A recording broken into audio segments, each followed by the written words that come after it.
ಮುಂದಿನ 3 ದಿನ ಮಳೆ ಇರುತ್ತೆ. ಅಶ್ವವೇಗದಲ್ಲಿ ಬೆಂಗಳೂರು ಹವಾಮಾನದ ಬಗ್ಗೆ ಬಿಗ್ ಅಪ್ಡೇಟ್ ಅನ್ನ ಕೊಡ್ತಾ ಇದ್ದೀವಿ. ಈಗಾಗಲೇ ಮುಂಗಾರು ಮಳೆ ಆಗಬೇಕಾಗಿತ್ತು, ಸದಾಕಾಲಕ್ಕೆ ಸಕಾಲಕ್ಕೆ ಮಳೆ ಆಗ್ತಾ ಇಲ್ಲ. ಸೊ ಹಾಗಾಗಿ ಮುಂದಿನ ದಿನಗಳಲ್ಲಿ ಹವಾಮಾನ ಯಾವ ರೀತಿಯಾಗಿರುತ್ತೆ ಅನ್ನೋದರ ಕುರಿತಾಗಿ ಅಶ್ವವೇಗದಲ್ಲಿ ಬೆಂಗಳೂರು ಹವಾಮಾನದ ಬಗ್ಗೆ ಬಿಗ್ ಅಪ್ಡೇಟ್ ಅನ್ನ ಕೊಡ್ತಾ ಇದ್ದೀವಿ. ಇನ್ನು ಮುಂದಿನ 3 ದಿನ ಮಳೆ ಇರುತ್ತೆ. ಅಶ್ವವೇಗದಲ್ಲಿ ಬೆಂಗಳೂರು ಹವಾಮಾನದ ಬಗ್ಗೆ ಬಿಗ್ ಅಪ್ಡೇಟ್.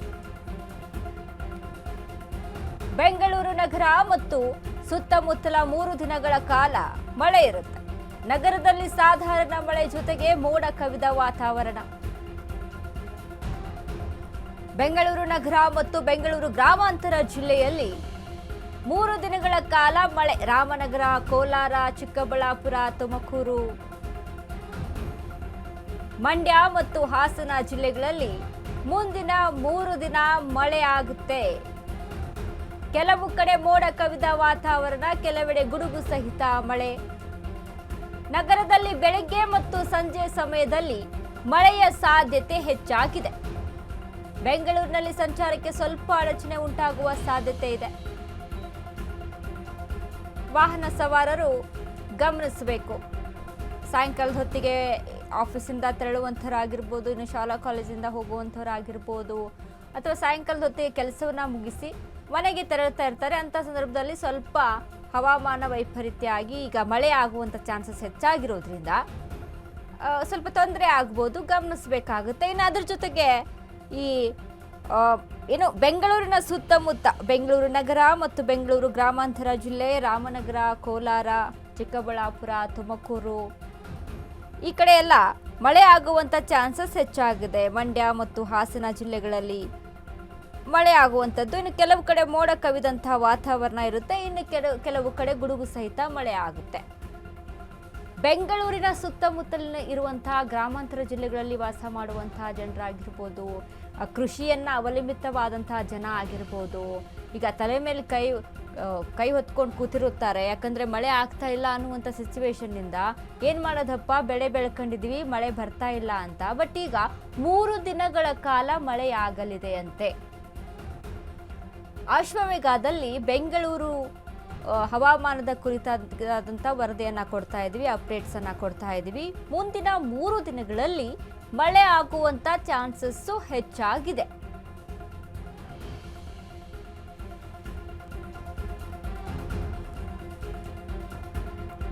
ಉಡುಪಿ, ದಕ್ಷಿಣ ಕನ್ನಡ, ಉತ್ತರ ಕನ್ನಡ ಜಿಲ್ಲೆಗಳಲ್ಲೂ ಕೂಡ ಭಾರಿ ಮಳೆ. ಕರಾವಳಿಯಲ್ಲಿ ಗಂಟೆಗೆ 40ರಿಂದ 60 ಕಿಲೋಮೀಟರ್ ವೇಗದಲ್ಲಿ ಗಾಳಿ ಇರುತ್ತೆ. ಬಲವಾದ ಗಾಳಿ ಜೊತೆಗೆ ಭಾರಿ ಮಳೆ ಬೀಳುವುದು ಖಚಿತ ಅಂತ ಹೇಳಲಾಗ್ತಾ ಇದೆ. ಮೀನುಗಾರರು ಸಮುದ್ರಕ್ಕೆ ಇಳಿಯದಂತೆ ಹವಾಮಾನ ಇಲಾಖೆ ಸೂಚನೆಯನ್ನ ನೀಡಿದೆ. ಇನ್ನು ಕರಾವಳಿ ರಸ್ತೆಗಳಲ್ಲಿ ಸಂಚಾರಕ್ಕೆ ಸಹ ಅಡಚಣೆ ಉಂಟಾಗಬಹುದು. ಗುಡ್ಡಗಾಡು ಪ್ರದೇಶಗಳಲ್ಲಿ ಗುಡ್ಡ ಕುಸಿತ, ಭೂ ಕುಸಿತದ ಅಪಾಯ ಹೆಚ್ಚಾಗಿರುವಂಥದ್ದು. ಉತ್ತರ ಕರ್ನಾಟಕದ ಕೆಲವು ಜಿಲ್ಲೆಗಳಲ್ಲಿ ಸಹ ಮಳೆಯ ಸಾಧ್ಯತೆ ಹೆಚ್ಚಾಗಿದೆ. ಮಳೆಯ ನಂತರ ತಾಪಮಾನ ಸ್ವಲ್ಪ ಕಡಿಮೆ ಆಗುವ ಸಾಧ್ಯತೆ ಕೂಡ ಕಾಣಿಸ್ತಾ ಇರುವಂಥದ್ದು. ಈಗಾಗಲೇ ಕೇವಲ ಬೆಂಗಳೂರು ಸುತ್ತಮುತ್ತಲು ಮಾತ್ರವಲ್ಲ, ಇನ್ನು ಉಡುಪಿ ಆಗಿರ್ಬೋದು, ದಕ್ಷಿಣ ಕನ್ನಡ ಆಗಿರ್ಬೋದು, ಉತ್ತರ ಕನ್ನಡ ಜಿಲ್ಲೆಗಳಲ್ಲೂ ಕೂಡ ಭಾರಿ ಮಳೆ. ಇಲ್ಲಿ ಗಮನಿಸಬೇಕು, ಕರಾವಳಿಯಲ್ಲಿ ಗಂಟೆಗೆ 40ರಿಂದ 60 ಕಿಲೋಮೀಟರ್ ವೇಗದಲ್ಲಿ ಗಾಳಿ ಬೀಸುವಂಥದ್ದು ಕಾಣಿಸ್ತಾ ಇದೆ. ಇನ್ನು ಬಲವಾದ ಗಾಳಿ ಜೊತೆಗೆ ಭಾರಿ ಮಳೆ ಕೂಡ ಬೀಳುವಂಥದ್ದು ಖಚಿತ ಅಂತ ಹೇಳಲಾಗ್ತಾ ಇದೆ ಹವಾಮಾನ ವರದಿಯ ಪ್ರಕಾರ. ಉತ್ತರ ಕರ್ನಾಟಕದ ಕೆಲವೊಂದಿಷ್ಟು ಭಾಗಗಳಲ್ಲೂ ಕೂಡ ಮಳೆ ಆಗುವಂಥದ್ದು ಕಾಣಿಸ್ತಾ ಇದೆ. ಈಗ ಮತ್ತೊಂದು ಕಡೆ ನೋಡಿ, ಯಾರೆಲ್ಲ ಟ್ರಿಪ್ ಪ್ಲಾನ್ ಮಾಡ್ಕೊಂಡಿರ್ತೀರಾ, ಇನ್ನು ಇಂದಿನ 3 ದಿನ ಅಂತ ಅಂದರೆ ವೀಕೆಂಡ್ ಅಂತ ಹೇಳಿ ಬೇರೆ ಕಡೆ ಮಾನ್ಸೂನ್ ಇರೋದ್ರಿಂದ ಕೆಲವೊಂದಿಷ್ಟು ಮಲೆನಾಡು ಪ್ರದೇಶಗಳಿಗೆ ಆಗಿರ್ಬೋದು ಭೇಟಿಯನ್ನು ಕೊಡಬೇಕು. ಇಂಥ ಟೈಮಲ್ಲಿ ತುಂಬ ಚೆನ್ನಾಗಿರುತ್ತೆ ವೆದರ್, ವಾತಾವರಣ ತುಂಬ ಚೆನ್ನಾಗಿರುತ್ತೆ ಅನ್ನುವಂಥ ಕಾರಣದಿಂದಾಗಿ ಈ ಉಡುಪಿ ಆಗಿರ್ಬೋದು, ಚಿಕ್ಕಮಗಳೂರು ಆಗಿರ್ಬೋದು, ಮಂಗಳೂರು ಸೈಡ್ ಆಗಿರ್ಬೋದು, ಈ ಮಲೆನಾಡು ಪ್ರದೇಶಗಳಲ್ಲಿ ಹೆಚ್ಚಾಗಿ ಭೇಟಿಯನ್ನು ಕೊಡ್ತಾ ಇರ್ತೀರಾ. ಇಂಥ ಸಂದರ್ಭದಲ್ಲಿ ಹೋಗಿ ಟ್ರಿಪ್ ಮಾಡ್ಕೊಂಡ್ಬಂದ್ಬಿಡೋಣ, ವೀಕೆಂಡ್ ಇದೆ ಹೇಗೋ ಅಂತ. ಬಟ್ ಈ ರೀತಿಯಾಗಿ ಏನು ಹವಾಮಾನದ ವಿಚಾರಕ್ಕೆ ಸಂಬಂಧಪಟ್ಟಂತನೂ ಕೂಡ ಗಮನಿಸಬೇಕಾಗುತ್ತೆ. ಯಾಕಂದರೆ ಟ್ರಿಪ್ಗೆ ಹೋದಂಥ ಸಂದರ್ಭದಲ್ಲಿ ಏನಾದರೂ ಅಪಾಯ ಆಯಿತು ಅಂತ ಅಂದರೆ ಅಲ್ಲಿ ಕೂಡ ಅಲ್ಲಿಂದ ಪಾರಾಗಿ ಬರೋದು ತುಂಬ ಕಷ್ಟ ಆಗುವಂಥದ್ದು. ಇನ್ನು ಮಳೆಯ ವಾರ್ನಿಂಗ್ ಅಗತ್ಯವಿಲ್ಲದ ಪ್ರಯಾಣವನ್ನು ತಪ್ಪಿಸಬೇಕು. ಗುಡ್ಡುಗಾಡು ಪ್ರದೇಶಗಳಲ್ಲಿ ಜಾಗರೂಕತೆ ವಹಿಸಬೇಕಾಗುತ್ತೆ. ಮೀನುಗಾರರು ಸಮುದ್ರಕ್ಕೆ ಇಳಿಯಬಾರದು ಮುನ್ಸೂಚನೆಯನ್ನು ಕೊಟ್ಟಿದ್ದಾರೆ. ಈಗಾಗಲೇ ನಗರಗಳಲ್ಲಿ ನೀರು ನಿಲ್ಲುವ ಸಾಧ್ಯತೆ ಇದೆ. ವಾಹನ ಸಂಚಾರಕ್ಕೆ ಅಡೆತಡೆ ಆಗುತ್ತೆ. ವಾಹನ ಚಾಲನೆ ವೇಳೆ ಜಾಗರೂಕತೆ ವಹಿಸಬೇಕಾಗುತ್ತೆ.